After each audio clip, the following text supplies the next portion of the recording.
Casey. Thank you for meeting with me and answering questions. Absolutely. Um, so we're gonna do a little Q&A about COVID testing, quarantine, isolation, to send out to the Fraternity Story Life community. So I guess maybe if you want to introduce yourself and what your role is, then we'll get Sure, into questions. absolutely. Absolutely. Thank you for inviting me in today and talking with folks. I appreciate it. My name is Patrick Hall, or PC. I serve as the manager of the COVID response team. Woohoo! I just came on this January. In the fall, we had a variety of different people taking the lead, but we recognized COVID was going to be around for a while, so they created a position, and I'm kind of leading the team who are doing the contact tracing, who are case investigating, who are communicating different things. I'm kind of serving, in that overall role with the team. Awesome, thank you. So one of the questions we have is, how do you report a positive case to UNC? Great question. The best way is to go to the UNC COVID-19 coronavirus webpage. About a third of the way down, there's a section about reporting a positive case or reporting. There's two different ways to get to a disclosure form, and it will be, report a positive case or report somebody who you might think is positive along those lines. You're going to be doing a self-report, and in that, it's going to ask for your name, your bear number, if you work on campus, a variety of different information. If you have tested, where did you test? What was the date that you got a positive test, or the date you were informed that you were exposed to somebody? But the best way is honestly go to the web page. You can't miss it. Perfect. And I'll supply the link Oh, beautiful. to people so they'll have that. Yeah. Yes. So can you tell me, I mean, I think we all maybe have different reasons, but at least for campus wide, why is it important to report a case? Well, it really just comes down to community safety and caring about our fellow bears. That really is the bottom line. What it's about, because Weld County gets information from us, the state gets information from us, and the more we're able to keep our community safe, the better. Nobody's going to get in trouble for reporting. It's not like anybody's going to get sent to the dean's office or get arrested by Greeley police or UNC. Nothing like that. It really is, it's part of the community good of how we care about each other. That's why you want to report, and that's why you'd want to isolate or quarantine, depending. Okay, perfect. Thank you.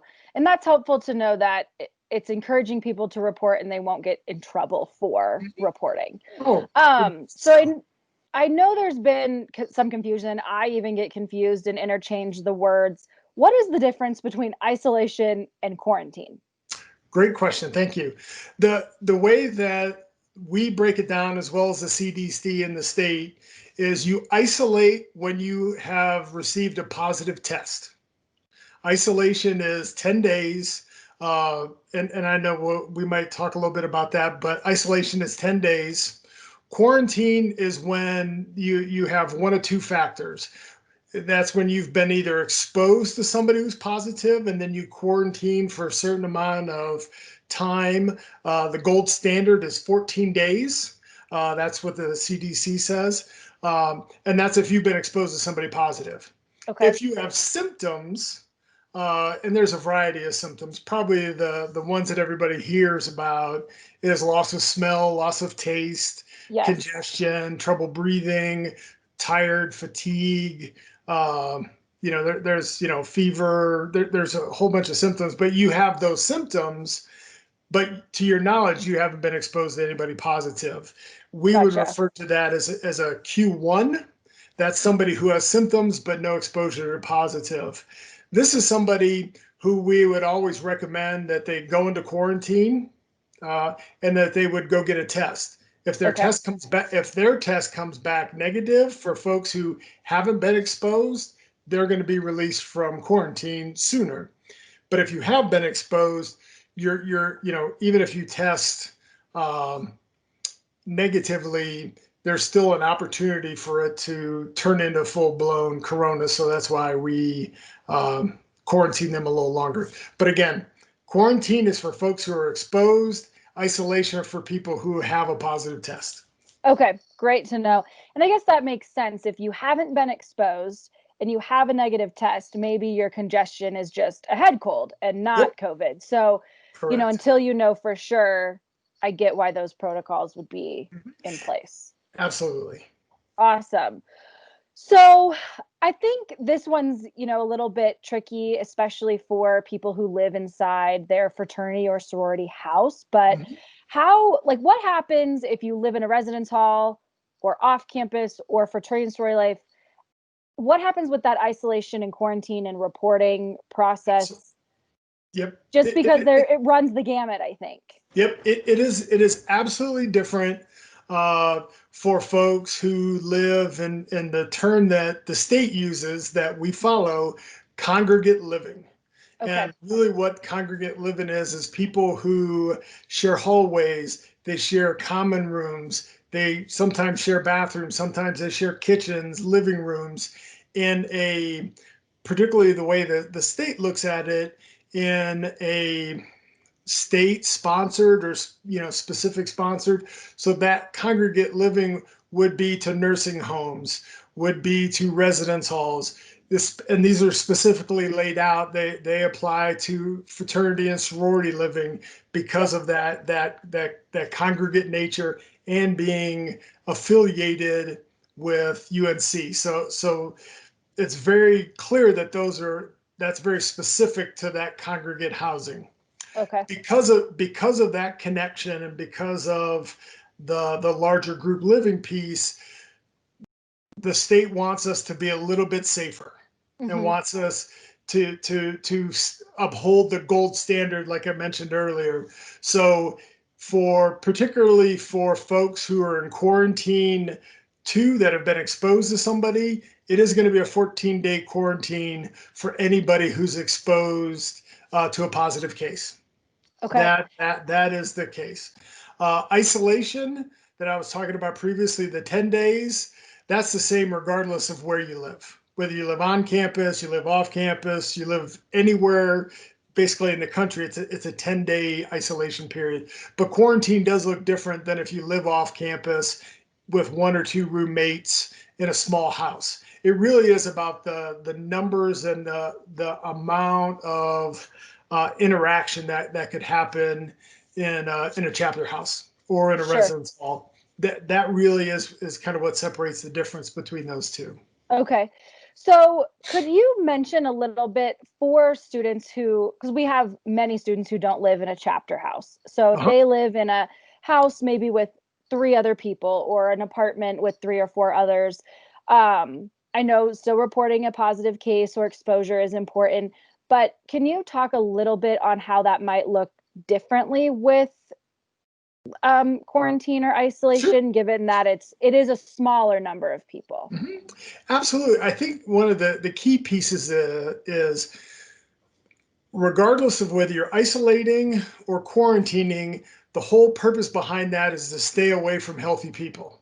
So, regardless of whether you're in a chapter house or you're in an apartment, you're going to want to be in a private bedroom and a private bathroom if possible. Depending upon your living situation, and for those folks who don't live in a house but they live off campus, they want to be separate from anybody that they're sharing space with. If they do have roommates that are healthy, even to the point where if you have a shared kitchen or a shared bathroom or a shared living room, always wear your mask. Try, even if you have to schedule that, maybe, you have the kitchen between 10 and 11, I have the kitchen between 11 and 12. And I know people are like, oh, hell, I don't want to do that.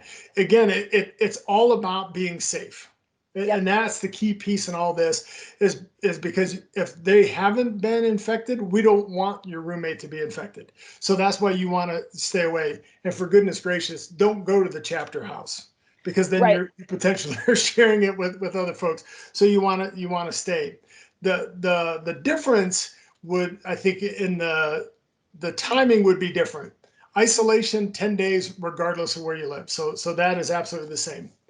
If you're living in a chapter house, residence hall, Arlington Park, anything along those lines, because of their affiliation with UNC, 14-day quarantine. That is a given. There is no change. There's no difference from that. If you're part of a chapter, but you live off campus, your isolation is still the same. Your quarantine is going to be 10 days with the potential of getting out as early as 7 days. And, people are like, why is the difference? Again, it's about the number of people you're interacting with or the ability to interact with. And again, this is being driven from the State Department of Health and Human Services. So the 10 days would be the day that either your symptoms began, if you're feeling symptomatic and you haven't been exposed, or the day that you've been exposed. So that's what starts the COVID clock, so to speak, Gotcha. to start counting days. If you're asymptomatic, meaning you feel great, but you've been exposed, you can get tested at day 5. Get my 5 in there. And then if you get a negative test back after day 5, you could be released as early as 7 days into your quarantine if you live off campus. If you're in congregate housing, chapter house, residence hall, Arlington Park, University House, you've got the 14 days. Okay. Part of it is just the relationship what the university has with these different housing entities. And I know that not all of the chapter houses are owned or managed or anything by UNC, but they're affiliated, which means there is some responsibility that UNC has. So that's why they get included in that. Does that make sense? Is that clear as mud? Yes, it definitely makes sense. I think it's probably one of those things, and I hate to put it this way, it's going to make more sense when someone is going through it. And if and when they receive a call from you or your team of like, hey, here's what's going to happen. But I do think that's helpful to at least have those key dates and timelines in mind. Yeah. And I think, as you said, all that matters is that people, they wear their mask, they wash their hands, they social distance, they sanitize, because I know, or I guess I shouldn't say I know, maybe this is partly of a question, that when you are in quarantine or isolation, you really can't, like, you're not going to class, you're not going to work, you're not going to visit your friend because they're also in quarantine and isolation. Like, you are you're homebound to your space.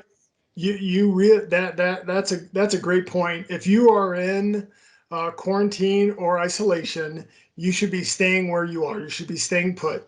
If you need the couple things that the reason why you'd be able to leave, if you need to go to the doctor, if you're going to get retested, those would be really the only reasons why you would need to leave. If you live in a place where you need to take out your trash, or you have a pet that needs walked, you could do those things, but you should keep your distance from people, and it should be immediately out, do whatever you're doing, and then immediately back in and keeping your distance. You're absolutely right. You shouldn't be going anywhere, doing anything. That's when, honestly, when students could get in trouble. You're not going to be in trouble for reporting that you have a case, but you could get in trouble if you're supposed to be isolating for those 10 days and you leave early, or if you're quarantining for 14 days and you leave early. 60% of the people who have it are asymptomatic. So that means the majority of people feel good. Like, why in the world would I need to stay in? Right. Again, it's all about trying to keep everybody else safe and staying within those guidelines. Absolutely. It's really following the science. The science tells us that if you have a positive case after 10 days, you're not infectious anymore. So that's why you stay in there. What the reason why the quarantine is different, and again, people are like, well, why are some 14 and some are 10 or some are 7? A lot of it depends on who you might be interacting with, the size of the housing that you're in, and so that's why it's different. Again, I go back to the gold standard. The best way to be safe is to keep it at 14. That's why the state said anybody who lives in congregate living, it's 14. Okay. But if somebody has a 10-day and they decide they're going to leave early, other than going to the doctor or doing things like that, then potentially the dean of students office could be like, hey, PC, you left early, we're going to hold you accountable. Mm-hmm.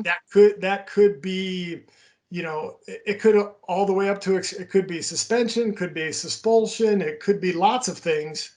And again, stay in. Yes. Watch Netflix 1 or 2 more days. Yep. See if you missed anything in The Undoing on HBO. Whatever. Totally. I'm There are kind of options. showing that the things that I was watching, but stay in a little bit longer and stay within that.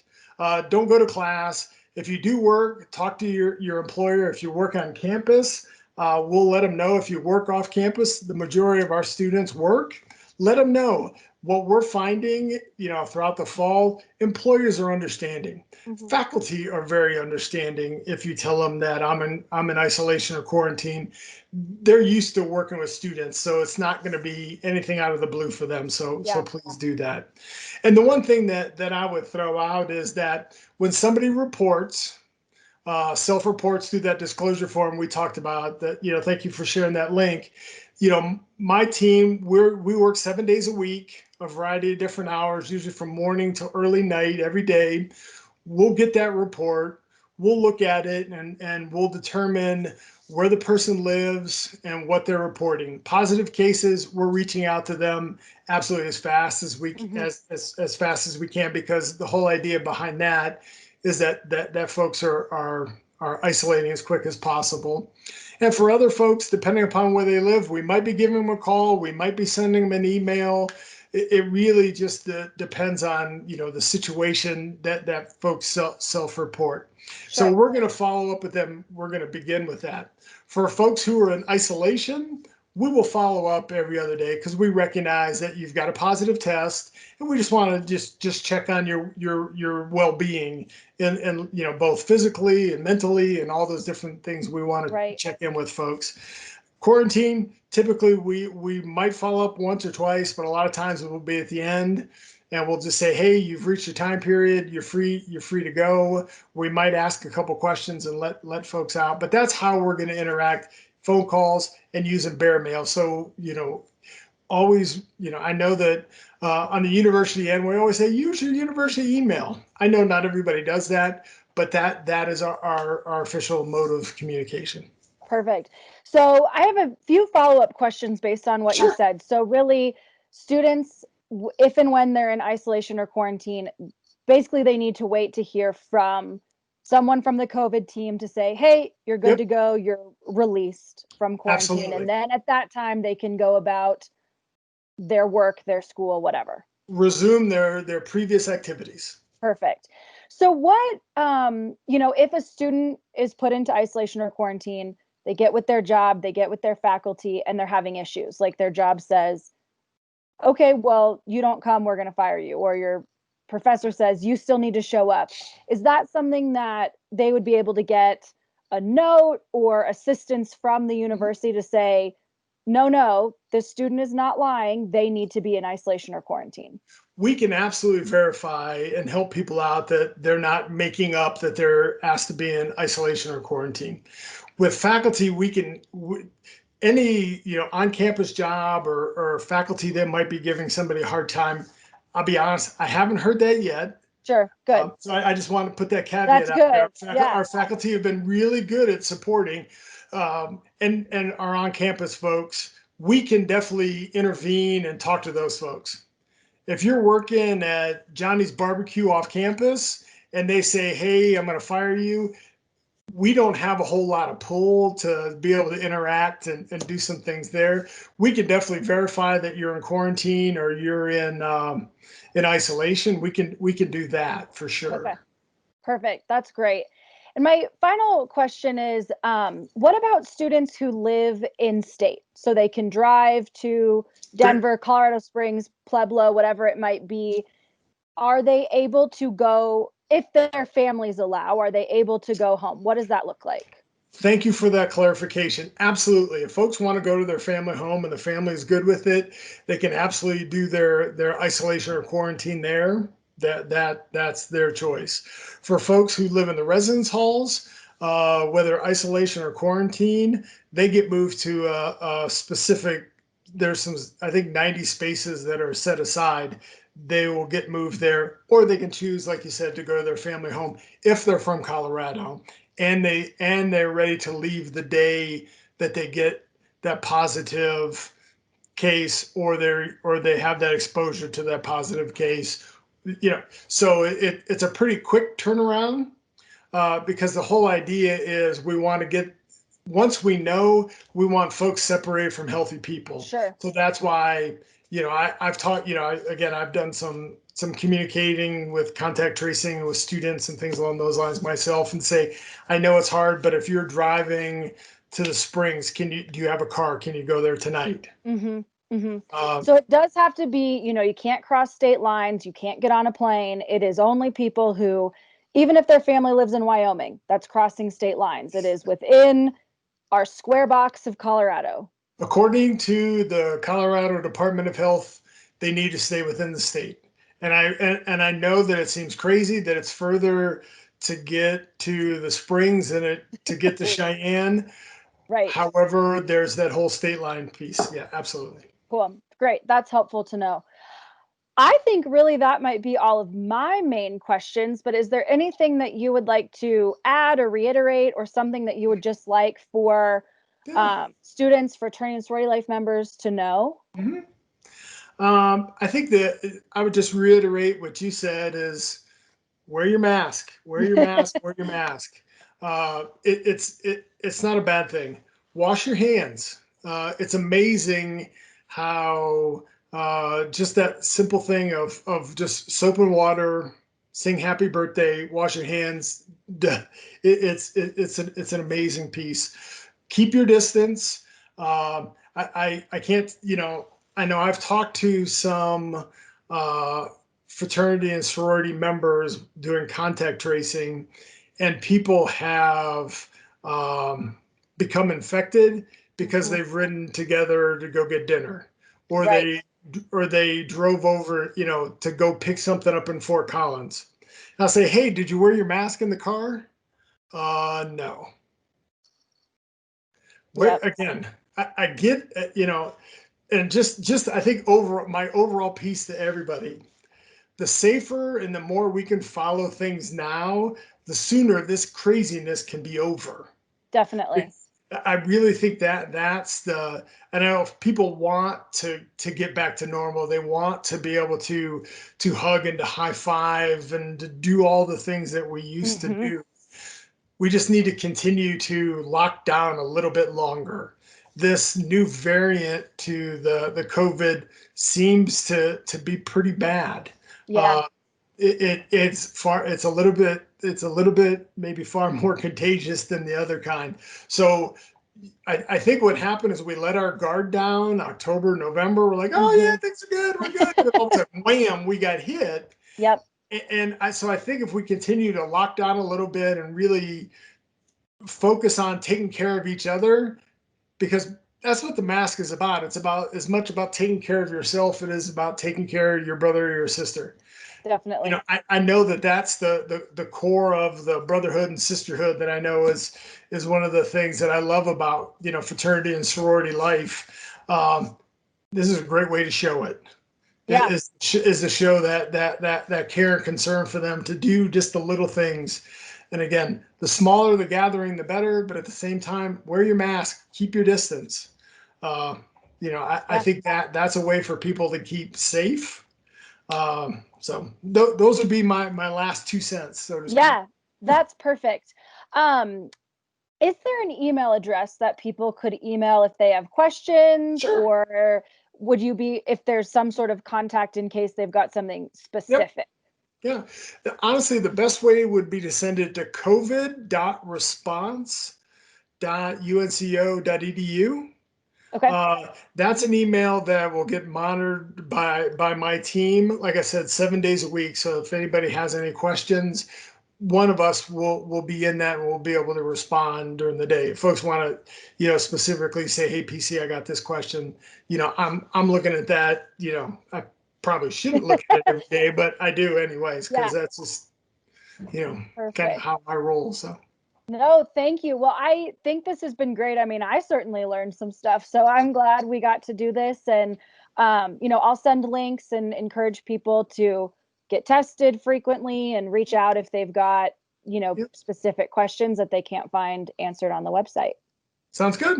Well, thank you Perfect. for the opportunity. It was good. Thank you so much.